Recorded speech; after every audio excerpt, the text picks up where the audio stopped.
بسم اللہ الرحمن الرحیم۔ السلام علیکم۔ آج آپ کے سامنے کلاس نحو کے سلسلے میں نائنتھ کلاس کے لیے سائنس اور آرٹس گروپ کے جتنے اسٹوڈنٹ ہیں ان کے لیے میں ویڈیو لے کر حاضر ہوا ہوں۔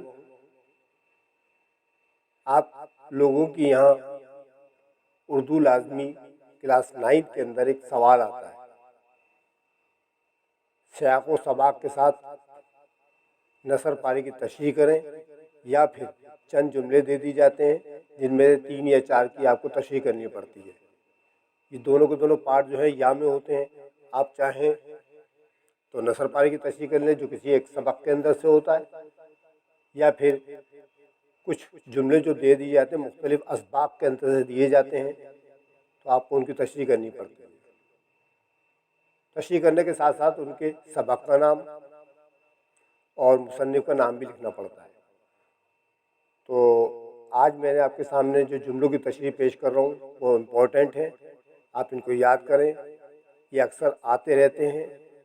انشاءاللہ مجھے امید ہے کہ آپ کے جو جملے آئیں گے انہی میں سے آ جائیں گے۔ تو شروع کرتے ہیں اپنی ویڈیو۔ پہلا جملہ جو آپ کو لکھا ہوا نظر آ رہا ہے وہ میں پڑھ کے سنا رہا ہوں آپ کو۔ دیکھ وہ بے گناہ قیدی اندھیرے کنویں میں 7 تہہ خانوں میں بند ہے، اس کا سورج کا سا چمکنے والا چہرہ زرد ہے، بے یار و دیار، غیر قوم غیر مذہب کے لوگوں کے ہاتھوں قید ہے۔ اب آپ اس کے مصنف وغیرہ کے بارے میں جو لکھیں گے وہ میں نے پورا لکھ کے دکھا دیا ہے آپ کے سامنے، آپ اسی کو یاد کر لیجئے گا، اس کے مطابق آپ تیاری کیجیے گا۔ اس طرح سٹارٹ کریں گے اس کا کہ جملہ ہماری کتاب کے سبق امید کی خوشی میں سے لیا گیا ہے۔ یہ تو آگے سبق کا نام، اس کے مصنف سر سید احمد خان ہے اور یہ آگے ان کے مصنف کا نام، ٹھیک ہے۔ یہ تو آگے اس کا سمجھے، آپ سمجھ لیں سیاق و سباق۔ اب اس کی تشریح کچھ یوں ہے کہ ان جملوں میں حضرت یوسف علیہ السلام کے بارے میں بتایا جا رہا ہے کہ حضرت یوسف علیہ السلام بے قصور ہونے کے باوجود قید تنہائی کاٹنے پر مجبور تھے، جہاں اندھیرے کے سوا ان کا کوئی اور ساتھی نہ تھا، تہہ خانہ ان کا گھر تھا، ان کے پاس خدا کا بھروسہ اور رہائی کی امید کے سوا کچھ نہ تھا۔ حسن یوسف جس کی دنیا میں مثال دی جاتی ہے، قید میں سورج کی طرح چمکنے والا وہ چہرہ زرد پڑ گیا تھا۔ اگر اپنے قید میں ڈالتے تو رہائی کا کچھ آسرا رہتا ہے، لیکن یہ قید چونکہ غیر قوم غیر مذہب اور بے یار و دیار تھی، جس کی وجہ سے رہائی کا کوئی آسرا ہی نہ تھا۔ دوسرا جملہ آپ کے سامنے حاضر ہے، بغل میں بچہ شہر میں ڈھنڈورا۔ یہ جملہ ہماری کتاب کے سبق اصغری نے لڑکیوں کا مکتب بٹھایا سے لیا گیا ہے۔ یہ تو ہو گیا سبق کا نام، اس کے مصنف ڈپٹی نذیر احمد اور یہ ہو گیا مصنف کا نام۔ یہ جملہ دراصل ایک محاورہ ہے جس کے معنی یہ ہیں کہ وہ چیز جو آپ کی دسترس میں ہو، یعنی سامنے موجود ہو، لیکن آپ کو اس کے بارے میں کوئی علم ہی نہ ہو۔ جیسے اس سبق میں اس کا استعمال اس طرح کیا گیا ہے کہ سلطانہ بیگم کے محلے میں ایک بہترین استانی اصغری موجود تھی، لیکن سلطانہ بیگم کو اس کے بارے میں کوئی علم ہی نہ تھا۔ تیسرا جملہ ہے، اس نظریات قومیت میں ہر نسل، ہر رنگ اور ہر جغرافیہ خطے کے لوگوں کے لیے جگہ ہوتی ہے۔ یہ دیکھیں آگے یا لکھا ہوا ہے، تو ایک جملہ تو یہ بھی آ سکتا ہے، اور یا کے بعد دوسرا والا جو جملہ لکھا وہ بھی آ سکتا ہے، ان دونوں میں سے کوئی ایک آئے گا، یاد رکھیے گا۔ دوسرا جملہ ہے، مسلمانوں کی قومیت ایک نظریاتی قومیت ہے جو لا الہ الا اللہ پر قائم ہے۔ یہ دونوں جو جملے لکھے ہیں ان کی تشریح بالکل ایک جیسی ہے، جو میں نے آگے لکھ دی ہے آپ کو میں پڑھ کے سنا رہا ہوں۔ یہ جملہ ہماری کتاب کے سبق نظریہ پاکستان سے لیا گیا ہے، اس کے مصنف ڈاکٹر غلام مصطفیٰ خان ہیں۔ اس جملے میں مصنف نے مسلمانوں کو نظریاتی قومیت قرار دیا ہے، یعنی اس کا کسی رنگ، نسل اور خطے سے کوئی تعلق نہیں، اس کی بنیاد صرف لا الہ الا اللہ پر قائم ہے۔ جو شخص یہ کلمہ پڑھے گا وہ مسلمان قوم کا فرد کہلائے گا، چاہے وہ فرد افریقہ میں رہتا ہو یا یورپ میں یا ایشیا میں۔ اس نظریے کے مطابق قوم کی بنیاد صرف ایک نظریہ، ایک عقیدہ اور ایک کلمے پر ہے، اسی لیے اس کو ایک ملت کہا گیا ہے۔ اگلا جملہ ہے، رشتہ ایک خدائی پیوند ہے کہ ٹوٹ نہیں سکتا۔ یہ جملہ ہماری کتاب کے سبق رشتہ ناتا سے لیا گیا ہے۔ اس کے مصنف مولانا محمد حسین آزاد ہے۔ اس دنیا میں تمام رشتہ داریاں اور ناطے دراصل ایک خدائی پیوند ہے۔ اللہ تمام رشتوں کو جوڑنے کا حکم دیتا ہے۔ ہمیں چاہیے کہ ہم اپنے رشتہ داروں اور ناتوں کو جوڑیں اور اللہ کی خوشنودی حاصل کریں۔ مثلاً اگر ماں باپ کو اپنے بچے سے محبت نہ ہو تو اس کی پرورش تو ممکن ہی نہیں۔ اسی طرح بھائی، بہن، چچا، خالہ، پھوپھی اور دیگر مختلف رشتہ دار موجود ہیں جو ہر طرح سے ہمارے کاروباری زندگی میں ہمارے مددگار ہوتے ہیں۔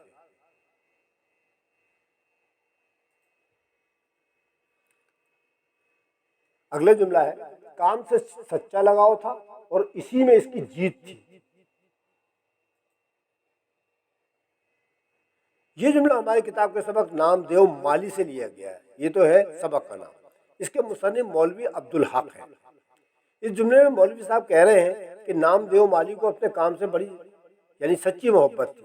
وہ بے غرض کام کرتا تھا جس کی وجہ سے اس کی عزت دوسرے مالیوں کے مقابلے میں زیادہ تھی۔ وہ ہر وقت اپنے کام میں مگن رہتا۔ اس کو نہ اپنی تعریف کی خواہش تھی اور نہ کسی بے عزتی کا ڈر۔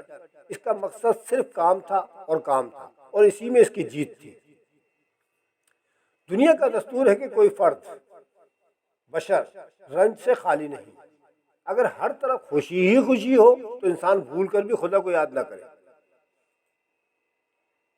یہ جملہ ہماری کتاب کے سبق اصغری نے لڑکیوں کا مکتب بٹھایا سے لیا گیا ہے، جس کے مصنف ڈپٹی نذیر احمد ہے۔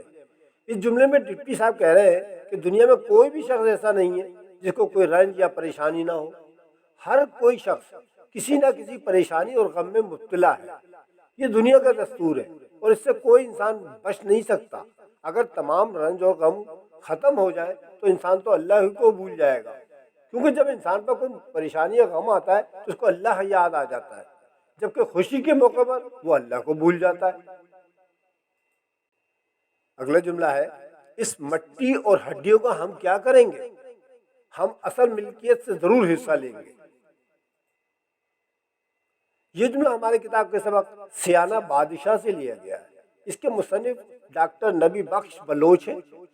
اس جملے میں امیر آدمی کے دو بیٹے جن کے حصے میں مٹی اور پرانی ہڈیاں آئی تھیں، اب وہ اپنے دونوں بھائیوں جن کے حصے میں سونا، چاندی اور جواہرات آئے تھے ان سے لڑ رہے تھے اور ان سے اپنا حصہ مانگ رہے تھے، کیونکہ ان کی نظر میں مٹی اور ہڈیوں کی کوئی وقت ہی نہ تھی۔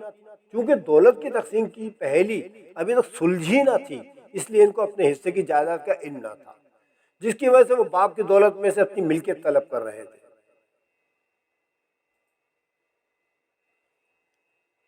اگلا جملہ ہے، پاس بیٹھنے سے انسانیت سیکھے۔ سیاہ یعنی سایہ، ٹھیک ہے، سیاہ مانے سایہ ہے۔ سیاہ پڑ جانے سے سلیقہ سیکھے، ہوا لگ جائے تو ادب پکڑے۔ یہ جملہ ہمارے کتاب کے سبق اصغری نے لڑکیوں کا مکتب بٹھایا سے لیا گیا ہے۔ اس کے مصنف ڈپٹی نذیر احمد ہے۔ اس جملے میں سلطانہ بیگم کی نوکرانی مانی اصغری جو بچوں کو پڑھاتی تھی اور ایک تہذیب یافتہ اور سلیقہ شعار لڑکی تھی، اس کی خصوصیات سلطانہ بیگم کے سامنے بیان کر رہی ہے۔ مانی نے کہا کہ وہ ایک بہترین استانی ہے، صورت ایسی جازب اور سادہ ہے کہ کوئی دیکھ لے تو انسان بن جائے، کوئی اگر تھوڑی دیر اس کے پاس بیٹھ جائے تو انسان کے سارے گر سیکھ لے، اس کا سایہ کسی پر پڑ جائے تو سلیقہ سیکھ لے، اگر اس کی ہوا کسی کو لگ جائے تو باادب اور با تہذیب ہو جائے۔ اول مرتبہ دنیا میں بزرگی کا خدا کا ہے جس نے تمہیں پیدا کیا اور اس دنیا کو پیدا کیا جو تمہاری ضروریات سے مالا مال ہے۔ یہ جملہ ہماری کتاب کے سبق رشتہ ناتا سے لیا گیا ہے۔ اس کے مصنف مولانا محمد حسین آزاد ہے۔ اس جملے میں مصنف نے خدا کی بزرگی کا ذکر کیا ہے کہ اس نے انسان کو پیدا کیا اور اس کے رہنے کے لیے دنیا بنائی اور اس میں ضرورت کا تمام سامان رکھا تاکہ انسان اپنی ضرورت پوری کر سکے اور اپنی زندگی اچھی طرح بسر کر سکے۔ اس لیے ہر انسان کو چاہیے کہ خدا کی عبادت کرے، اس کے احکامات پر عمل کرے۔ دنیا طب میں یہ اسپتال سنگ میل کی حیثیت رکھتا ہے۔ یہاں دوائیوں کی جگہ نسخوں سے علاج کیا جاتا ہے۔ وارڈ میں بھینس باندھنے کا اچھا بندوبست ہے۔ یہ جملہ ہمارے کتاب کا سبق ڈسٹرکٹ بورڈ کی ڈسپنسری سے لیا گیا ہے۔ اس کے مصنف قدرت اللہ شہاب ہے۔ ان جملوں میں مصنف نے اسپتال کے انوکھے طرز عمل پر طنز کیا ہے، جہاں مریضوں کا علاج ادویات سے نہیں بلکہ کاغذ پر لکھے ہوئے نسخوں سے کیا جاتا ہے۔ ڈاکٹر صاحب مریضوں کی تعداد بڑھنے پر بہت خوش ہیں، جبکہ خوشی مریضوں کے صحتیاب ہونے ان کی تعداد کے کم ہونے پر ہونی چاہیے۔ اسی طرح ہسپتال کی اکثری کا حال یہ ہے کہ وارڈوں میں انسانوں کی جگہ بھینسیں پالی جا رہی ہیں، اور وہاں پر مریضوں کے بستر کے بجائے بھینسوں کو باندھنے کا بہترین انتظام موجود ہے۔ یہ چند جملے میں نے آپ کے سامنے پیش خدمت کر دیے ہیں، آپ ان کو یاد کریں۔ مجھے امید ہے کہ اسی میں سے آپ کی ریکوائرمنٹ پوری ہو جائے گی۔ ٹھیک ہے، آپ کا کام ہے صرف یاد کرنا۔ ٹھیک ہے، اگر آپ کو میری ویڈیو اچھی لگی تو آپ کو لائک کرنا مت بھولیں، شیئر کریں اپنے دوستوں اور ساتھیوں کو۔ اگر کسی بچے نے سبسکرائب نہیں کیا ہے تو سبسکرائب کر لیں،